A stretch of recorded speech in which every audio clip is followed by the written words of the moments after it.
What we are onto though is this Texans game. Yep. Now, Josh, you kind of alluded to it earlier that CJ Stroud has taken not one or two steps back, but 5 or 6 steps back. Mm-hmm. I agree with you. Yeah. I agree with you. And going into this season, I kind of saw it playing out that way because for me, CJ Stroud last season was living too charmed of an existence. He was throwing balls where he had no business throwing them, and guys were just magically coming down with them. It was just, it was too easy, and it's not as easy to play quarterback in the NFL as CJ Stroud made it look last year. Well, I mean, So look, I mean, let's not take away from. I mean, Stroud had he did. he was a baller last year, and I think what's changed, right, is that typical second year slump that you get with rookie quarterbacks. I mean, it's tried and true. Very few have been able to beat it, and those that have beat it are Hall of Famers. So, it was inevitable. Mhm. But I think what Stroud's struggling with now is in his rookie year, defenses were not holding on to interceptions. There were a lot of balls thrown to the opposite team that they were simply not catching. Whereas this year, I think he leads the league, if I'm not, or at least he was last week. Top 2 in the league in interceptions thrown this year. Yeah. His ability to handle the pressure handle pressure in face and off the edge has simply gone down the drain. Right. I mean, you can, what did Sam Darnold, or was it, what was the Jets quarterback said? I'm seeing a ghost. Yeah. Sam Darnold. He's got a lot of Sam Darnold feet in him. You can tell he's not comfortable. Yeah. Right. And he second guesses his ability to, or his need to maybe take off and run to get 4 yards, to get something, to scramble, to salvage a play. And he's doing this year and I've watched a lot of his games because I knew we were going to talk about him, because this was one of the games I was worried about. He's doing a lot of what Tua struggled to do 2 years ago and struggled to do at the beginning of this year, which is throw the ball away. Just learn to concede a play, right? Yeah. Just the play's over. Like, live to die another day, instead of sitting there and taking a sack, getting a strip fumble, throwing an interception, or worse, a combination thereof, right? Yeah. Yeah. I agree, and part of what I was saying where he lived too charmed of existence last year was guys weren't squeezing interceptions. Guys were dropping interceptions. Guys were, he balled out last year. I will grant you that. But I also didn't think he was as good as maybe the stats suggested that he was last year. And he's kind of come back down to earth. That's not to say he's not going to be a good quarterback in the NFL, because I believe he will be. But he's come back to earth a little bit. Anthony, what do you see from CJ Stroud? I see my fantasy team going in the dumps because of him. That's what I see. Absolutely just having an atrocious season. I mean, I say it's an atrocious season, but they have 8 wins, right? I mean, they have the division in hand, it would seem. Well, I mean, unless they have a meltdown and we end up, the Colts end up winning the division. I mean, anything's possible. 4 weeks left is so much football. It's an entire quarter, which we talk about. They break the season into quarters. I think just CJ is I think Josh said it perfectly. He's scared. He's playing scared, right? Last year, he felt like he had nothing to lose. There was 0 expectations for this team. They had a new head coach, a new quarterback, a new everything last year. Yeah. And they come out and they make the playoffs, off of a season that they were supposed to be the worst team in the league. Yeah. But now the expectations are there. And obviously there's a whole season of film on him now, which is usually why second-year quarterbacks tend to have a step back, is because now there's an entire season of film on you. Now your tendencies are known to the opposing defense. How do you adjust your game? And this is where we usually see the busts from the stars kind of split, right? The busts will never figure out how to adjust their game again.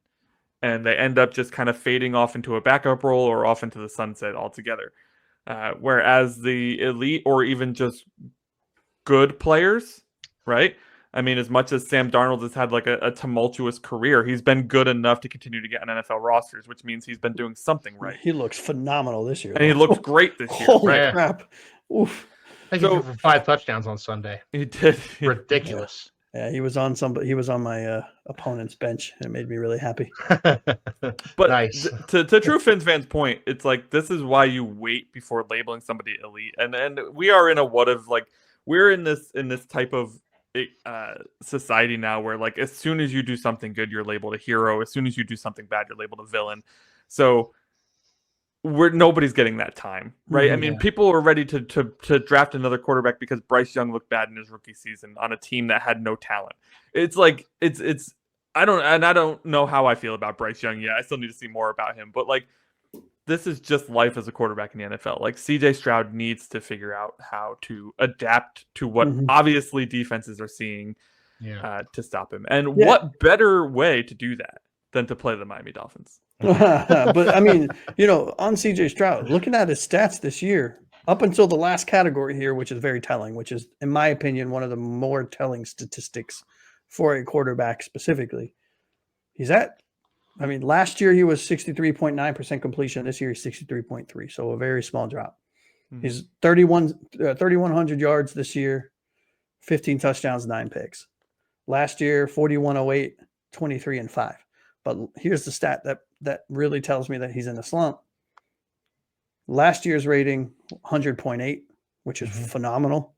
This year, he's under 90 at 87.9. Yeah.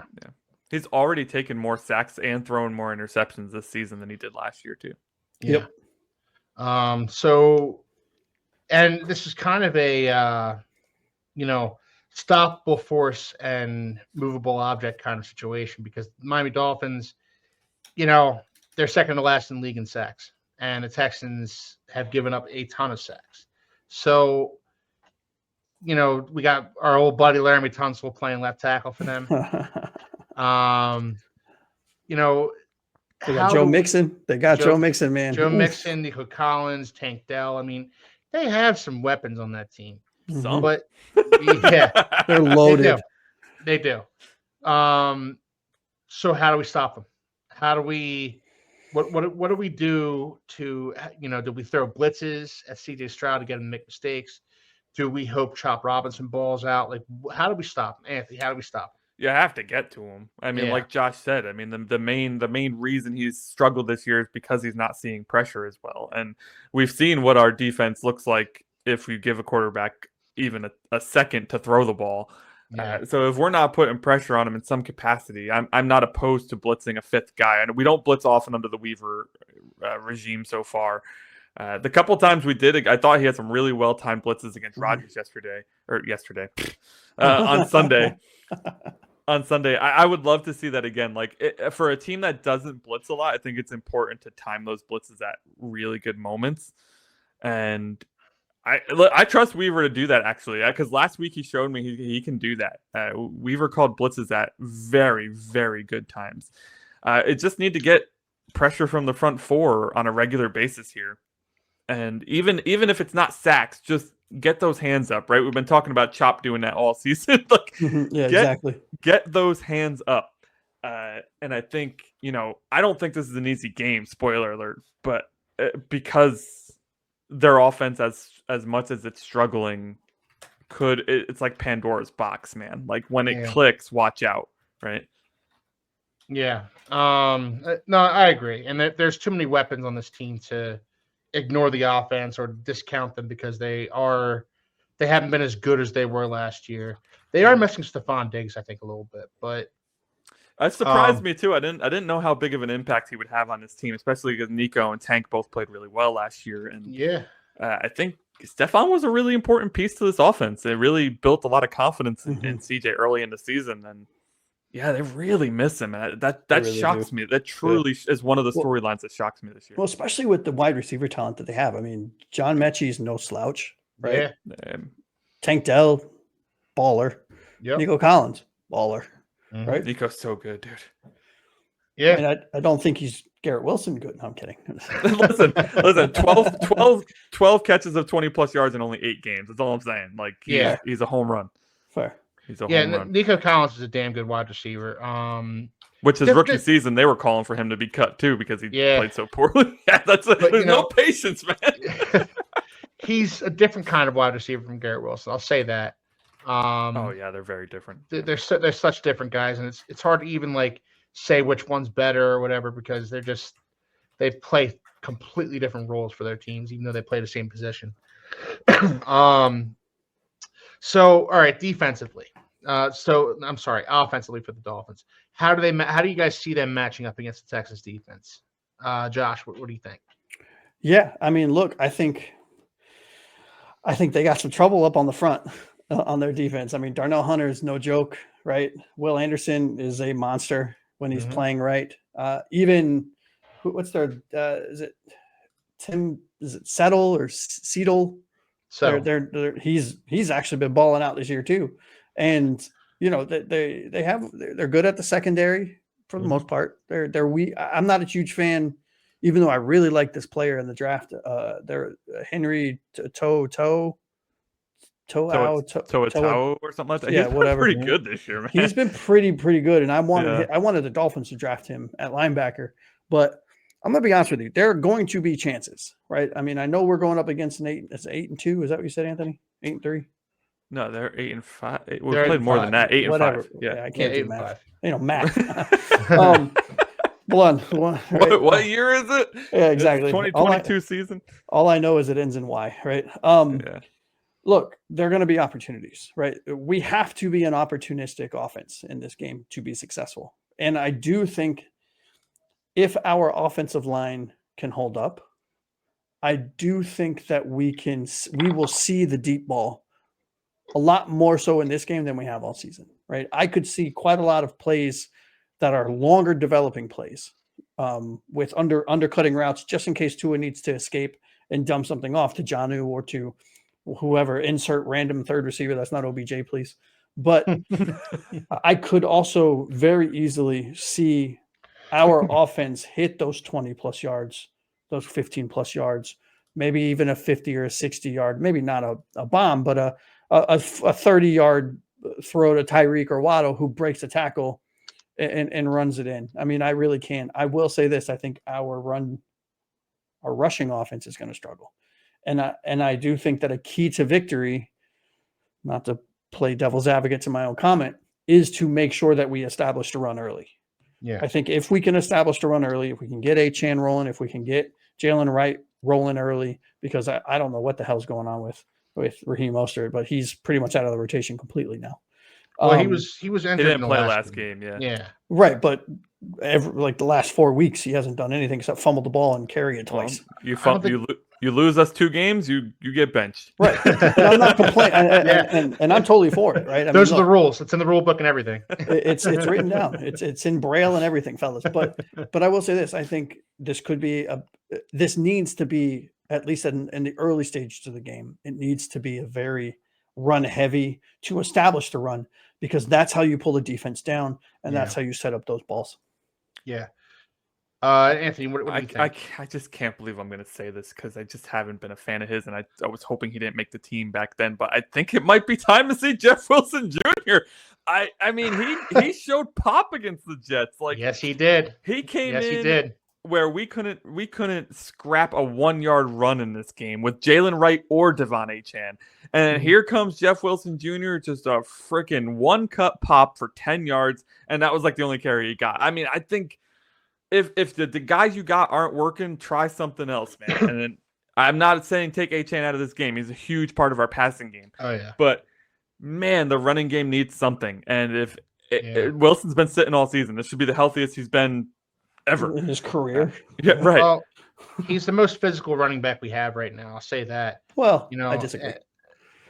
Well, Jalen should be physical, but he doesn't run as physical as he looks. No, he doesn't. He doesn't run as physical as he looks. And I think this is going to be a big game for Jalen Wright, man. Do you really? They've been trying to give him chances. He just So, hasn't done anything with it. I mean, I've always been a Jeff Wilson fan, and there's a reason why Mike McDaniel keeps this guy around, because he's just a solid all-around running back. Doesn't do anything spectacularly, doesn't do anything even good. He's just kind of solid. There. He's solid. He's solid at pretty much everything. But what he does do, I think he adds physicality to an offense that really has not a lot of physicality. That needs it. Yeah. Like we're a team that's predicated on speed, and we have this one guy in Jeff Wilson who is kind of physical. So, you throw him out there. Like it kind of burns me up to see Chris Brooks lighting it up in Green Bay right Oh now. my God. Josh said that on Sunday. Yeah. Yeah, man, he was my man crush of the season. Yeah. I love Chris Brooks. Yeah, and he's doing some good things with Green Bay right now, and it sucks Typical because, Finns. yeah, it sucks because I'm laughing we over could here use his because- physicality right now. That's very true. I'm laughing because the chat always steals my dang thought every time I'm thinking of it. And I was literally just about to say when you guys were done talking, let's put them all out there. Let's get a 4-man rotation. Let's surprise them a little bit. And Cap puts in there, use them all the time. I agree, Cap. I agree. Yeah, Let's put them all in at once. See what happens, right? That's what I'm saying. Because you could send Achane out as a receiver, like you just rotate him out. I'm calling for a new double wildcat formation, fellas. Let's see it. Instead of the I formation, it's the double I formation. Like, and Cap, I had to bring up Chris Brooks here because we're coming off that Thanksgiving game. We saw Chris Brooks do some good things against our Dolphins on Thanksgiving. Sucked to see. Did he get cut, or was we just trying to put him on the practice squad? We got cut. Yeah. Oh, okay. I was gonna say, I don't blame them for putting like a 5th guy on the practice squad, but if they just straight out cut him, it's like, what are you doing? We cut him. We cut him. Yeah. He was one of the final cuts of the roster this season. It was him versus Wilson. I remember us talking about that. Yeah. Sure do. And I was mad, boys. I was mad. And there, I agree with you guys because I like Jeff Wilson, always have, but him versus Chris Brooks, I would have taken Chris Brooks. Yep. I think that's a clear choice for me. So, all right, we've kind of gotten into how we see things going, how we see the Dolphins potentially winning this game. I think it's time to get into predictions here, guys. Anthony, I'll start with you. Give me a score prediction. How do you see this one playing out? Yeah, I gotta be honest, guys. I don't know enough about the Texans defense here to say whether or not our offense will be really good or just good. I know they're not going to be bad because they haven't been since Tua really came back. So I'm going to call a close one because I think that the Texans' offensive talent almost matches ours if it doesn't match ours. Joe Mixon's having a resurgent year. CJ Stroud's struggling a little bit, but we just saw a struggling Aaron Rodgers blow us up. This team is very up and down, losing to the Titans and the Jets, but beating the Cowboys. What the heck is going on in Houston? I don't know what to expect. I'm going to give us the win. I am definitely going to give us the win. I'm going to say it's 24-20, but if I'm being honest, I have no idea. Okay. All right. Yeah, I do too. I mean, I like the honesty too, like not know much about their defense. And to be honest with you, Anthony, I don't either. I don't watch a lot of the Houston Texans. Am I right? Like we're in New York yeah. or Pennsylvania. We don't get a lot of Texans games. No. And even I have NFL Sunday Ticket. I never put on the Texans. I do. I watch them religious. No, yeah. Well, I mean, I just know that they have big names on D. Right? Will Anderson Jr. is legit, right? Derek Stingley is legit, and Daniil Hunter. But outside of that, so I guess offensive line, get your popcorn ready. Don't forget Henry Tutu or whatever. Yeah, Tua Tapatuo. Yeah, Tapatio. Yeah, that guy. He's listen. Watch their defense just destroy us. Destroy us. Tapatio has like 5 sacks. Yeah. Unbelievable. But listen, keep Tua clean, man. He got sacked 5 times in the Green Bay game, no times last week. So let's repeat that. Yeah, absolutely. And this is a team that is second in the league in sacks, I believe, so they can get after the quarterback. Oh, wow. True Fin. I just predicted a 4-point win. You can't come in with the same 4-point win. Oh, man. Lazy. That's just lazy. Lazy analysis coming from the chat here. What are we doing? All right, Josh, give me your prediction. Yeah, so I actually went to the history between these two teams, right? So we've actually faced them since we faced them 10 times, right? Since our first meeting in 2002. Okay. Miami, we've edged them. We have 8 wins to 2 wins all time. So we beat them 8 times. They beat us twice. The average score in all of those games Miami's averaged 24.5 points, 24.7, and Houston's averaged 19.6. So Holy crap! That's almost my prediction Yeah. exactly. so historically, it's been a relatively close game between these, no matter how bad both teams have been. I actually think this is going to also be a close game. I have it 33-26 Miami win. Okay. Cap for Life says 35-31. Oops. What was yours, Josh? 33-26. 33-26. I'm writing down everybody's in this chat Yeah, too. I mean, how I got to the 30-point mark for the Fins is we've been averaging 30 points since Tua's come back. So I just don't see. I think this is going to be a shootout. I think there'll be a lull in the middle of the game, but this should be a really good, a fun game to watch. Nerve-wracking, but a fun game to watch. It's always nerve-wracking when the Fins are on, man. Hey. The only game that wasn't nerve-wracking was the Denver Broncos beatdown last year. That's the only one. Well, it was nerve-wracking because they weren't going for the record. Yeah. And I was okay with them not going for the record last year. It was a classy move on McDaniels. Screw that. I couldn't believe we scored 70 points. I was just Yeah. having an out-of-body experience. Robbie Chosen getting a long touchdown pass. It's like, Hey, okay. That's more points than we scored. It was like more points than we scored the entire previous season in one game. All right, so I have a different feeling on this game than you guys do. Oh crap! I don't think much of the Texans. I just don't. I think their 8-5 record is the result of an easier schedule, a lighter schedule. I don't think much of CJ Stroud this season. Going into the season, I saw the Texans as candidates for regression. Before you say your score, though, yes. be warned that I predicted 38-13 over the Jets, and look how that turned out. I'm just saying. Yeah. I'm just saying. Well, yeah. Ain't no one going to hold you down, Keith. Give it to us, big guy. I do think the Dolphins are going to come off this Jets game kind of pissed off at themselves. Defensively, 56-12. Even offensively, they're gonna come away from that Jets game thinking, how the hell did this crap ass Jets team push us to overtime? So they're gonna go down to Houston, and this is gonna be a statement game. This isn't gonna be one of those games where we change the narrative that the Dolphins can't win in January or December against cold weather. You know, At least this narrative is going to endure into next season. That being said, I do think the Dolphins win this one fairly handily. So give me a 36-21 win over the Houston Texans. Ooh, that's a good score. Yeah, you and Cap with the 30. Josh, you too. 33, 35, 36. Yep. I mean, look, they've been averaging 30 points. I don't think that's a stretch, right? No. It's just, what is our defense going to do, right? And I think we really need to we need our offense to click early. We need Mike McDaniel to not call any dumb plays in a row. and we need I think the biggest thing we need is to make sure that our penalties are down, because then we're not halting drives like we have done in the past. Yeah. You know, I'd like to see us establish the run a little bit more. I'd like to see us not be as one-dimensional on offense, because you can't get away with that forever. No. So even if running the football isn't working for the Dolphins, I think you still have to do it. I think even if that means you're in a lot of 2nd and 9 situations or 2nd and 11 situations, you still have to just continuously run the ball. McDaniel hasn't always been good at that.